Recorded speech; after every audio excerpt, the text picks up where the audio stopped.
These are the moments when military experts discover they've been catastrophically wrong about their own weapons.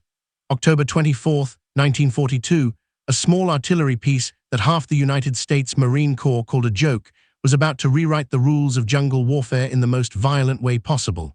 The 37 mm3 anti-tank gun was officially obsolete. Military analysts had written it off as a relic, a training weapon, a waste of steel and shipping space. Infantry called it the pea-shooter and the door knocker, making bets on whether its rounds could even penetrate plywood. On battlefields dominated by heavy artillery and massive naval guns, the little M3 was treated like a punchline.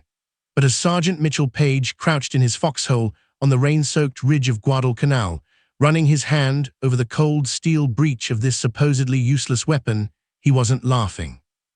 Neither were the 2,000 soldiers of the Japanese Sendai Division moving through the jungle below, preparing to overrun his position. By dawn, one of these groups would be proven right. The other would be dead.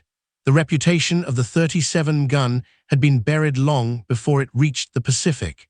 In North Africa and Europe, the war had evolved faster than military engineers could adapt. German tanks had grown thicker armor plates that turned into impenetrable walls, shrugging off light caliber shells like rain off a windshield. When American crews fired the 37 at German panzers, the shells simply bounced off with a spark, leaving nothing but scratched paint and very angry tank crews. Reports flooding back to Washington were brutal and unanimous. The gun was underpowered, obsolete, a complete waste of resources. High Command had already begun phasing it out, replacing it with bigger, heavier guns that could actually punch holes in enemy armor. The 37 had failed its primary mission so spectacularly that most military planners wanted to forget it existed. The Marine Corps doesn't throw anything away, though. When the 1st Marine Division packed for the Solomon Islands invasion, they loaded every weapon they could find, including the despised M3. Gun crews knew exactly what their fellow Marines thought of them. They heard the snickering when they unloaded crates on the beach. They saw the looks of pity when they dragged the 900-pound guns through soft sand. Being assigned to a 37 crew felt like being handed a slingshot to fight a bear. Rifle companies carried weapons that worked. Mortar teams dropped explosives that could level buildings. The 37 crews were stuck with what everyone considered an expensive piece of junk that couldn't kill a tank and was too clumsy to kill infantry. Guadalcanal itself made their misery worse. The island wasn't just a battlefield, it was a biological weapon. Heat sat like a wet wool blanket, suffocating anyone who tried to move. Mud was alive, a suction cup that grabbed boots and wheels and refused to let go. Moving infantry was hard. Moving a 900-pound cannon was torture. Gun crews became pack mules, strapping harnesses to their chests and dragging weapons through waist-deep swamps. They hauled them up ridge lines so steep they had to dig fingernails into dirt to keep from sliding backward. Every step of the way, infantry mocked them, asking why they bothered, whether they planned to hunt squirrels, why they didn't just abandon the dead weight and carry extra ammunition for real guns. The mockery wasn't just mean-spirited, it seemed logical. Guadalcanal's terrain was dense, tangled rainforest where visibility often dropped below 20 feet. Trees grew so close together that men had to turn sideways to squeeze through. This was infantry country, knife and grenade country, no place for cannons. You couldn't tow guns through vines or find clear lines of sight. Even if you could, there were no Japanese tanks to shoot at enemy. Armor was stuck on the other side of the river, bogged down in the same mud that was killing Marines. Military experts looked at the 37 guns on the ridge and shook their heads. It was textbook stupidity, bringing the wrong weapon to the wrong fight. But the experts were thinking about the 37 as an anti-tank gun focused on armor penetration tables, muzzle velocity, and kinetic energy. They were thinking about mathematics. Sergeant Page and the gun crews weren't thinking about math. They were thinking about survival. They knew Japanese tactics didn't involve sitting back to duel with artillery. The Japanese specialty was the banzai charge, the human wave. They would gather thousands of men, fix bayonets, and sprint directly into American machine guns, not caring about casualties, only about overwhelming defensive lines with sheer biological mass. This terrifying suicidal strategy had broken Allied positions across the Pacific. Against human waves, rifles were too slow and machine guns overheated. When the enemy was 10 feet away and screaming, You didn't need precision. You needed violence. You needed something that could stop a dozen men instantly. Gun crews studied their useless cannon and wondered if it could be repurposed. The weapon too weak to kill tanks might be perfect for everything else. They examined ammunition crates stacked in mud, finding standard armor-piercing rounds, solid steel slugs designed to punch through metal. Those were useless here. But buried in the manifest at the bottom of the stack was a different kind of shell, one the manual said was for clearing brush and barbed wire, a shell nobody ever used. As October 24th sun went down, the jungle turned pitch black. Marines on the line were exhausted, riddled with malaria, dysentery, and jungle rot. They were starving, surviving on captured Japanese rice and worn chocolate, their uniforms rotting off their bodies. They were outnumbered 10-1. Across the lines, the Sendai Division was fresh, having recently landed with heavy mortars and reinforcements. They had studied Marine positions and knew exactly where the weak points were. They knew the line defending Henderson Field was stretched to the breaking point. General Maruyama had written the date in his diary. This was the night Americans would die, when the Emperor's flag would fly over the airfield. He didn't worry about Marine machine guns. He had enough men to absorb bullets. He certainly didn't worry about toy cannons Americans had dragged uphill. Intelligence officers had laughed about the 37 guns, telling him Americans were so desperate they were using training weapons. They believed the little guns would be overrun in the first 30 seconds, their crews abandoning them to run. Back in his foxhole, Sergeant Page wiped rain from his eyes and checked his machine gun. Then he looked at the 37 crew. Soaked to the bone and shivering, they had stripped the heavy steel shield off their guns' front to save weight, leaving themselves completely exposed. If fighting started, they would stand naked before enemy fire. They hadn't removed the shield just for weight. They'd stripped it so they could traverse the barrel faster, swing the gun left and right instantly. They weren't setting up to snipe tanks. They were preparing for a brawl. The jungle went silent. Insects stopped chirping. Birds stopped calling. Every Marine recognizes that silence, the sound of a predator holding its breath before pouncing. Page racked his weapons bolt and looked at the pea shooter. Experts said it was garbage. Infantry said it was a joke. Japanese said it was irrelevant. In about 5 minutes, everyone would discover who was wrong. The secret to the 37 guns transformation lay inside wooden crates labeled Canister M2 that had been shoved to the back of ammunition dumps. To supply clerks, these were just items on manifests. To gun crews shivering in mud, they meant the difference between life and death. They pried lids off with bayonets, revealing rounds that would change history. These didn't look like sleek, pointed armor-piercing shells designed to kill tanks. They looked like flat-nosed industrial cylinders, ugly and blunt. The principle was simple. Imagine a shotgun shell the size of a man's forearm. Instead of plastic, the casing was thin metal. Instead of tiny birdshot, it was packed with 122 steel balls, each nearly half an inch thick. This was the M2 canister round, turning the precision anti-tank gun into a giant, industrial-grade sawed-off shotgun. The physics were terrifyingly simple. When fired, the thin metal shell would disintegrate the moment it left the barrel. The 122 steel balls would instantly spread out, creating a cone of destruction. At 100 yards, that cone covered a jungle trail. At 200 yards, it was a wall of flying. Steel nothing could survive. No explosive charge, no fancy fuses, no timing mechanisms, just kinetic energy and raw violence. A weapon designed to sweep battlefields clean like a broom. Using it effectively required decisions that violated every safety regulation, though. The M3 came with heavy steel shields bolted to the front to protect crews from sniper fire and shrapnel. The shield was comforting, but weighed hundreds of pounds and limited vision. Looking through it was like peering through a mail slot. You could see what was directly ahead, but were blind to the sides. In tank duels, that was fine. But in jungle fighting, enemies were everywhere. The gun sergeant made the call, stripped the shields. Men worked with wrenches, removing armor from their weapons. When heavy plates clanged to the ground, guns looked naked and fragile. Crews were now completely exposed. If Japanese soldiers fired from tree lines, nothing would stop bullets. If mortars landed nearby, no steel would catch fragments. They were trading safety for speed. Without heavy shields, guns balanced perfectly on wheels. A single man could grab the trail and swing barrels left or right as fast as he could turn. They had transformed stationary artillery pieces into giant pistols they could aim by hand. They stacked canister rounds in mud beside wheels, cleaned breech blocks, checked recoil springs, then waited. Rain kept falling, filling foxhole bottoms, soaking boots and rotting socks. Waiting was always the worst part, mines playing tricks in darkness, swaying branches looking like soldiers, wind gusts sounding like whispers. Men gripped cold steel gun trails, knuckles white. They knew what was coming. The Sendai Division wasn't a mob of conscripts but veterans who had pillaged their way across Asia. They didn't surrender or retreat, and they were coming for the airfield. At 11:00, the first probe hit, not the main attack, but a testing jab. A few Japanese infantry squads moved silently upslope to locate Marine machine guns.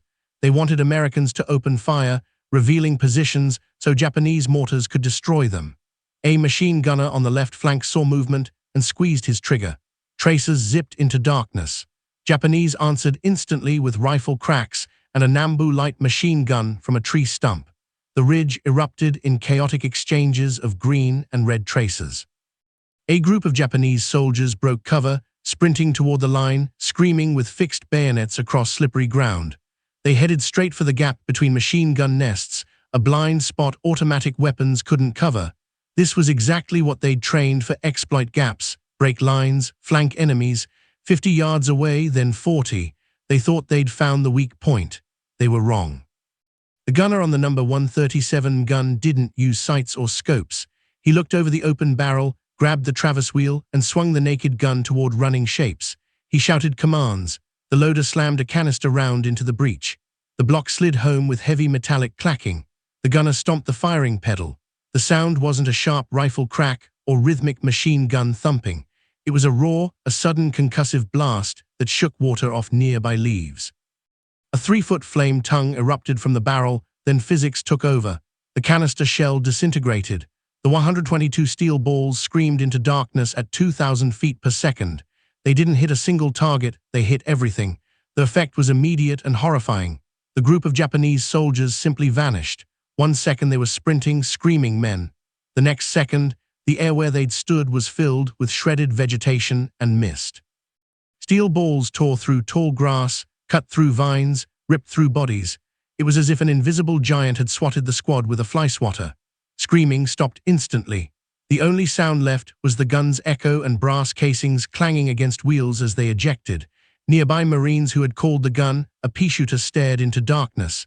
They'd never seen anything like it. Machine guns kill men one by one, stitching lines across targets. This was deletion. The gun had erased a battlefield section. Mockery and foxholes died right there. Nobody was laughing at the little cannon anymore. Infantrymen looked at gun crews with wide eyes. The crews didn't look back. They were already reloading. Japanese weren't stupid, though. The probe had done its job, revealing gun locations and showing Americans had brought something dangerous. General Maruyama didn't call off the attack. He intensified it, ordering heavy weapons teams to focus on 37 muzzle flashes. He knew guns were the defensive anchor. If he could knock them out, the line would crumble. The real battle began 20 minutes later. This wasn't a probe, this was the flood. From the jungle edge, a horn blew, a long mournful sound cutting through rain. Then came chanting, "Banzai, Banzai," starting as a murmur, growing into a roar. Thousands of voices screaming in unison. The ground vibrated. Marines gripped weapons, knowing the drill. Japanese would come in waves, climbing over their own dead to reach foxholes. Then they appeared, a solid wall of brown uniforms emerging from tree lines. They weren't sneaking anymore, but charging. Officers waved swords, leading. Flags waved in rain. It was a terrifying display of discipline and fanaticism, running straight into American fire. Marine machine guns opened up, red tracers pouring downslope. Japanese soldiers fell, but more stepped over them, absorbing bullets while maintaining momentum. They were getting closer, 100 yards, 80 yards. The 37 guns opened up in unison. The pea-shooters began to bark. Boom, clack, boom, clack. Crews worked with frantic robotic rhythm. Load, fire, eject. Load, fire, eject. Each shot sent steel ball swarms into attacker masses. Canister rounds cut massive lanes through Japanese formations like scythes cutting wheat. Wherever guns pointed, charges collapsed. Men were thrown backward, lifted off their feet by multiple steel ball impacts. Japanese kept coming, though too many of them. For every 10 men canister shot killed, 20 more appeared from darkness. They began focusing fire on exposed gun crews. Bullets pinged off wheels and barrels. A loader on the number 2 gun took a round in the shoulder and collapsed into mud. Another man jumped from a nearby foxhole to replace him, slipping on wet brass casings piling around wheels. The suicide modification of stripping shields was exacting its price. Crews were bleeding, taking shrapnel from grenades landing too close, but they couldn't stop. The number 1 gun's barrel began smoking, paint bubbling from heat. The recoil system worked so hard the gun was digging itself deeper into mud with every shot. The gunner was screaming, ears ringing so loud he couldn't hear orders. He just watched traces and shapes in darkness. Seeing a Japanese officer with a sword leading men toward the right flank, trying to get around the cone of fire, the gunner slammed his shoulder into the traverse bar, swinging the hot barrel right. He didn't wait for the loader's helmet tap. He stomped the pedal. The gun roared. The officer and his men disappeared in a spray of mud and steel. Canister shell supply was dropping fast. Fresh round piles were shrinking, while empty brass piles grew into mounds. Crews slipped on. The gun sergeant looked at crates and saw bottom. They were burning ammunition at an unsustainable rate. And Japanese were still coming. Screaming hadn't stopped. Horns still blew. Enemies were closing distance inch by bloody inch. Pea shooters had held the first wave, but the ocean was vast and the tide was rising. By 2:00 a.m., the battle had stopped being a military engagement and turned into a bar fight in a graveyard. Orderly map lines were gone. Clear fields of fire were gone. The Japanese Sendai Division had pushed so close Marines could smell them. Air was thick with copper blood stench and sulfur gunpowder. The jungle ridge, pitch black 3 hours ago, was now lit by flickering strobes of muzzle flashes and flares. Right in the center of that chaos, 37 guns were screaming. Pea shooters were operating in a world they'd never been designed for. Manuals said maximum rate of fire was 25 rounds per minute. Crews were firing 30, maybe 35. They were loading and firing so fast recoil mechanisms didn't have time to reset. Guns were literally bouncing off ground with every shot, wheels slamming into mud, splashing dirty water onto red-hot barrels. Water sizzled and turned to steam instantly, wrapping gun crews in fog that smelled like boiling oil. Hydraulic fluid inside recoil cylinders was so hot it was expanding, making guns kick like angry mules. Gunners weren't aiming anymore. There was no point. Targets weren't individual soldiers, but darkness itself. Japanese poured from jungle like ants from a kicked hill, coming in clusters of 10, 20, 50 men. They threw themselves at guns, screaming, firing from hips, throwing grenades. Gun crews responded with the only thing they had left: raw speed. Loaders would jam canister shells in. Gunners would stomp pedals, and cones of steel would erase everything in front of muzzles. It was industrial slaughter. At 50 yards, canister shot didn't just kill, it disassembled. It tore through dense vegetation, shredding vines and trees until jungle in front of guns looked like it had been cleared by bulldozers. Guns were dying though. Heat was the enemy now. Steel barrels glowed dull cherry red in night. Heat was so intense that if loaders' skin touched metal, it would sear flesh instantly. Grease on breech blocks had cooked off hours ago, leaving dry metal grinding against dry metal. Crews had to kick breech handles open with boots because they were too hot to touch with gloves. They poured canteen water over barrels to cool them, but water evaporated before doing any good. They were running guns into the ground, pushing machinery past breaking points because if guns stopped, lines broke. And if lines broke, everybody died. Then the inevitable happened. Japanese found the gap. A suicide squad of grenadiers crawled through drainage ditches on the left flank, slipping under machine gun fire cones. They popped up 20 yards from the number 2 gun. The crew never saw them. 3 grenades landed in the mud pit around wheels. The explosion silenced the gun instantly. The crew was gone. The gun itself was knocked off its axis, one wheel shattered, barrel pointing uselessly at sky. The line began to buckle. With one gun down, fire volume dropped by half. Japanese sensed it immediately, surging toward the gap where the number 2 gun had been.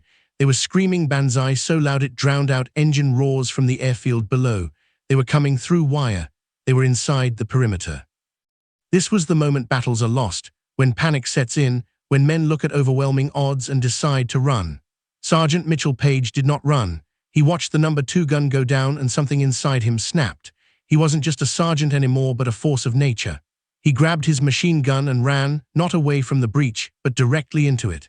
He sprinted through mud, dodging bullets, jumping over dead bodies, heading for the silenced gun position.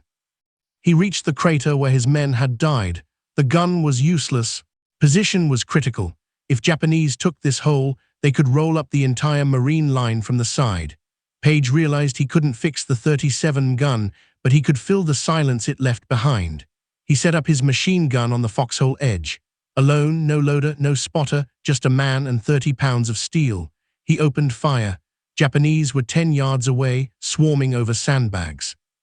Page cut them down, swinging the gun left and right, sweeping the area, screaming insults into darkness. He was buying time, plugging the dam with his own body. Back at remaining 37 guns, the situation was desperate. They were down to last canister crates. Loaders scraped box bottoms, pulling out shells covered in mud and grime. They wiped them on shirts and shoved them into breeches. Guns were so hot rounds were in danger of cooking off, exploding from chamber heat before triggers were pulled. Gunners had to time it perfectly. Load, fire immediately, don't let shells sit in chambers for a second. Japanese changed tactics, stopping charges against machine guns and focusing everything on the last functional 37 gun. They knew it was the anchor, could see massive muzzle flashes illuminating the ridge every 2 seconds. It was a beacon. Mortar rounds started walking toward the position. Thump, crash, thump, crash. Explosions walked closer, throwing dirt and shrapnel over crews. The gun shield was gone. Remember, they'd stripped it off. There was nothing between crews and shrapnel but their own luck. A mortar round landed 5 yards in front of the wheel. Concussion lifted the 900-pound gun off the ground. The gunner was thrown backward, blood streaming from his ears. He shook his head, crawled back to the seat, put his eye back on the target. He didn't check for wounds, he checked the gun. It was still working. He stomped the pedal. Boom. Another cone of steel flew into darkness. Crews operated on pure instinct now. They were zombies moving only because muscle memory told them to. Deaf, blind, and bleeding, but they kept the rhythm. Load, fire, then the worst sound in the world. Click. The loader reached into the crate and his hand hit wood. Empty. He checked the next crate. Empty. He looked around the mud pit frantically. Thousands of empty brass casings littered the ground, shining in flare light like gold coins, but no live rounds. The pea shooter had eaten everything. The gunner looked at the loader. The loader shook his head. The gun fell silent. The silence was louder than noise. Japanese heard it instantly. The rhythmic cannon roar was gone. They knew what it meant. They surged forward, a tidal wave of brown uniforms rising from grass. This was the final push.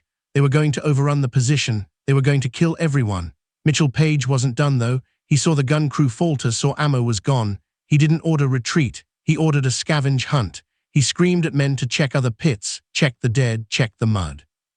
Find me something to shoot. I don't care if you have to throw rocks.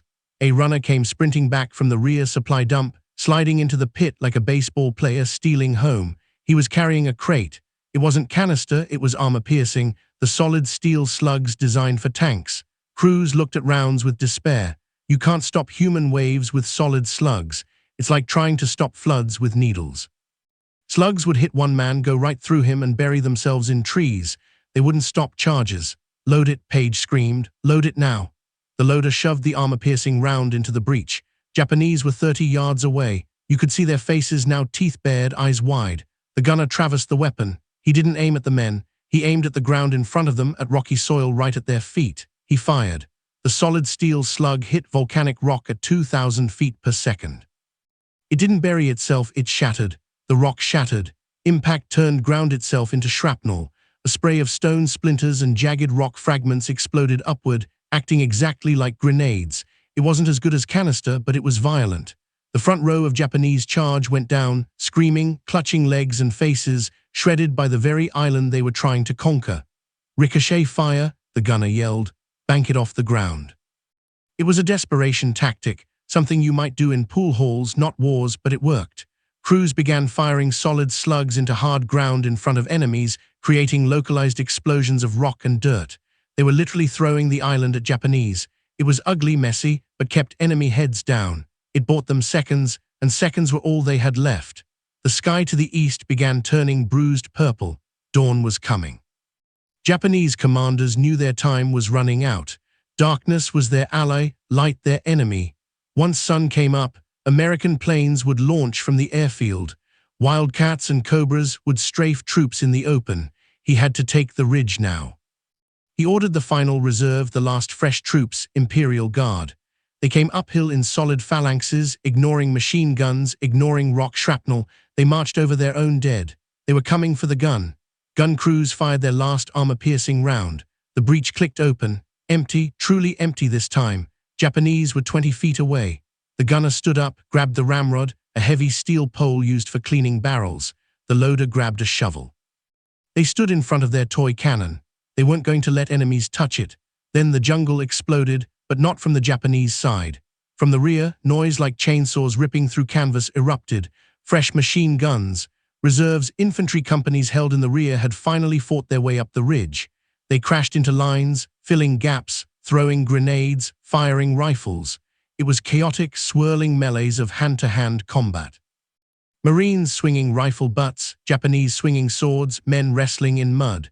Page was in the middle of it, leading counterattacks. He wasn't firing anymore, his gun was jammed. He was swinging the hot barrel like a club. The 37-gun crew joined the brawl, fighting with wrenches and helmets. It was the breaking point. Japanese momentum, which had been unstoppable for 6 hours, finally hit a wall it couldn't smash. They wavered. They stopped. And then, for the first time in the battle, they took a step backward. The sun broke the horizon. Light hit the ridge. And what it revealed stopped everyone cold. The sunrise on October 24, 1942 didn't bring warmth. It brought visibility. And with it, a horror that darkness had mercifully hidden during the night. As grey light filtered through smoke, Marines on the ridge stood up slowly. Ghost white, covered in mud and drying blood, their eyes sunken deep into skulls, they looked out over the field of fire where 37 guns had done their work.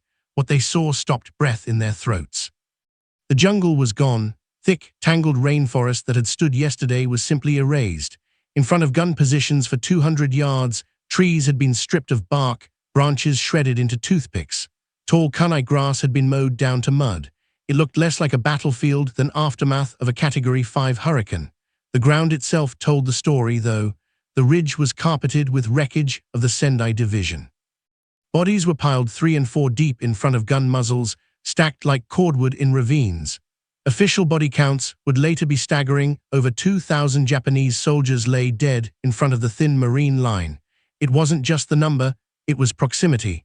Nearest bodies were found just feet from 37 gun wheels. They'd gotten close enough to touch paint, but hadn't gotten past canister shot. Pea-shooters hadn't just held the line, they'd acted as giant steel-toothed grinders that chewed up the finest infantry force in the Japanese Empire and spit it out into mud. General Vandergrift and senior officers arrived on the ridge later that morning. These were men who had debated leaving guns at the beach, experts who had read reports about gun obsolescence. They walked past exhausted gun crews too tired to salute. They walked up to the number 1 gun. It was a wreck. The barrel was brilliant, burnt white gray, paint completely seared off by heat. Recoil springs were fused shut. Tires were flat, shredded by shrapnel. It looked like junk pulled from a fire. The general looked at ground around it, though. He was standing on a carpet of brass. Thousands of empty shell casings glittered in sun, a metallic ocean that crunched under boots. He looked at empty canister crates stacked 6 feet high. And then he looked at the field of dead soldiers stretching into jungle. Mockery ended right there. Jokes about door knockers evaporated. Officers realized that if these useless guns hadn't been here, if stubborn crews hadn't dragged them through mud, Japanese would be standing on the airfield right now. The 37 gun hadn't failed. Doctrine had failed. The manual was wrong. The gun wasn't a tank killer, it was a jungle broom. And in hands of Marines who didn't care about rules, it was the deadliest weapon on the island. Vindication of 37 crews was absolute. In days following the battle, guns became the most requested weapons in the division. Every infantry commander wanted canister guns on his flanks. Supply depots were raided. Every crate of canister shot in the Pacific Theater was rushed to front lines. Gun crews, once battalion outcasts, were now rock stars. Infantrymen offered to carry their ammo, dig their foxholes, give them the best rations. They'd seen what giant shotguns could do, and they wanted them on their side. The weapons supposed to be left on beaches became the backbone of Marine defense for the rest of the Guadalcanal campaign. Sergeant Mitchell Page sat on a crate cleaning mud off his jammed machine gun while officers slapped his back and photographers snapped pictures. He would eventually be awarded the Medal of Honor for his actions that night. The citation would speak of courage, leadership, and refusal to retreat. But Page knew the truth. It wasn't just one man, but a system of violence machine gunners who protected flanks, riflemen who filled gaps, and 37 crews who turned jungle into slaughterhouses. It was the spirit of American soldiers, the ability to take broken, obsolete tools and use them to hammer enemies into submission. The story of the 37 gun is also a tragedy of technology, though. War moved fast. By 1944, fighting had moved to different islands with different terrain. Sherman tanks arrived in force, bringing 75 guns that could do everything the little 37 could do, but better. Bazookas gave every infantryman power to kill tanks. Flamethrowers became new kings of bunker clearing. The pea-shooter was quietly retired, towed to the rear, stripped for parts, or left rusting in supply dumps. Guns that had saved Guadalcanal were melted down to make new weapons for new kinds of wars. They were tools that had specific moments in time, specific nights when they were the most important objects on Earth, and then they were gone. Mitchell Page survived the war, returning home to a country celebrating atomic bombs and jet engines.